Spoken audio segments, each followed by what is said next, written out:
ഇപ്പം ഞാൻ മോർഫി ചെയ്തായിരുന്നു. അന്നത്തെ കാലത്ത് മോർഫി ഇല്ലായിരുന്നു. മോർഫിംഗ് എന്ന് പറഞ്ഞാൽ എന്താണെന്ന് അറിഞ്ഞുകൂടാത്തൊരു കാലമായിരുന്നു. അപ്പോൾ വനാന്തരത്തിൽ നിന്ന് ഒരാൾക്കുരങ്ങ് ഒരു നടനായിട്ട് മാറുന്നത് അന്നൊക്കെ അവതരിപ്പിക്കും. ഭയങ്കര കൈയടിയും ഇവരെല്ലാം കണ്ടിട്ടുണ്ട്, എല്ലാരും കണ്ടുവരേ ഉള്ളൂ അതൊക്കെ. പക്ഷെ ഇന്ന് ചെയ്ത ഫാൻസുകാർ വന്ന് കുത്തും, അതാ കുഴപ്പം. ഇങ്ങനെ കാണിച്ച അടി ഉറപ്പാ. കാരണം ഫാൻസ് ഇപ്പം ഒരു കുതിര ഓടി വന്നിട്ട് മമ്മൂട്ടിയായ അവിടെ പ്രശ്നമാണ്. ഇപ്പൊ എല്ലായിടത്തും പ്രശ്നങ്ങളായി. ഒരു അമ്പല പരിസരത്തേക്ക് ചെല്ലുമ്പോൾ ഓ മകല്ല സൂത്രനായ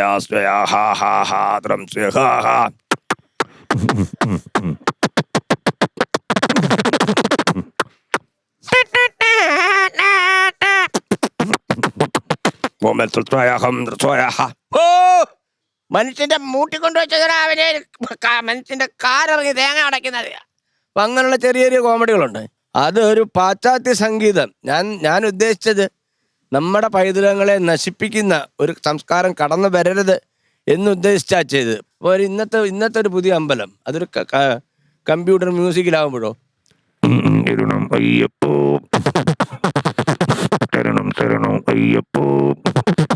ഇങ്ങനെ ചെയ്ത് കഴിഞ്ഞാൽ പ്രശ്നമാണ്.